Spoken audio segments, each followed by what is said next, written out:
Isang araw nga ay aalis ako, pero bigla na lang nalagot ang tsinelas ko. At dahil nga importante sa akin ang tsinelas, dahil ito lang ang paraan ko para makalakad ako. Kaya ginawan ko muna ng paraan. Humanap ako ng partible at nilagyan. At nang makita to ng misis ko ay naawa sa akin. Kaya niyakag niya ako na bumili ng tsinelas. Eto nga, nandito kami sa bilihan ng tsinelas. Madaming pagpipilian dito. Ang isinukat ko ay itong kulay itim at isang kulay puti.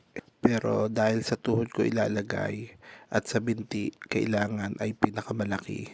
Mabuti na lamang na si kuya na nag-a-assist sa amin ay napakamatulungin. Inihanap niya talaga ako ng size na kailangan ko kahit mahirap hanapin. At eto nga, ibinigay niya sa akin ay size 9. Ito na daw ang pinakamalaki na meron sila dito sa ngayon. Nagustuhan ko ang tsinelas na ito dahil sa unang tapak ko pa lamang ito ay malambot kaysa sa dati kong tsinelas. At na maisukat ko at napili ko at ito nga ay babayaran na ni Mrs.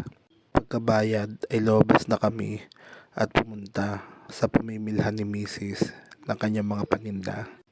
At dito na din sa parking lot, habang hinihintay ko sila, in-unboxing ko ang aking bagong tsinelas. At ayun nga, sa tingin pa lamang ay gustong gusto ko na ang tsinelas na ito. Ngayon lang ako nagkaroon ng gantong tsinelas.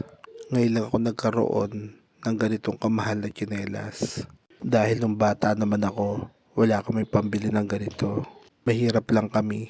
Sakto lang ang aming pera para sa aming pagkain. Kaya ang tsinelas ko noon ay Spartan o kaya Rambo. Pero ang pinakagusto ko ay ang beach walk dahil ito ay malambot. At para maisuot ko ito, kailangan ko ito lagyan ng lastic or goma. Sa English ay rubber band. Ganito nga ang paglalagay ko ng rubber band dito. Nilalagot ko muna ang rubber band na makapal. At pagkatapos ay ilulusot ko sa strap at saka pagbubuhulin ang dalawang dulo ng goma o rubber band. Ayan na nga, tapos na. Ngayon ay susubukan nating isuot. Ganito naman ang pagsusuot, inilulusot ang aking binti sa pagitan ng goma o rubber band at ng strap ng tsinelas. Eto nga, naisuot na natin. Ngayon, susubukan nating maglakad ng itong tsinelas na gamit natin. Dahil nga ngayon ako nagkaroon ng tsinelas na ganito, medyo naninibago ako. Pero ang sarap sa tuhod, ang sarap tapakan. Ito na ang pinakamalambot na tsinelas na nasubukan ko at naisuot ko. Dahil napakahirap po para sa akin at napakasakit sa tuhod ko at sa binti ko ang maglakad na nakaluhod sa buong buhay ko. Kaya hanggat maaari, ang pinakamalambot at pinakamalaki na tsinelas ang isusuot ko. Kaya kayo, ingatan nyo ang mga paa nyo. At baka yan ay agawin ko.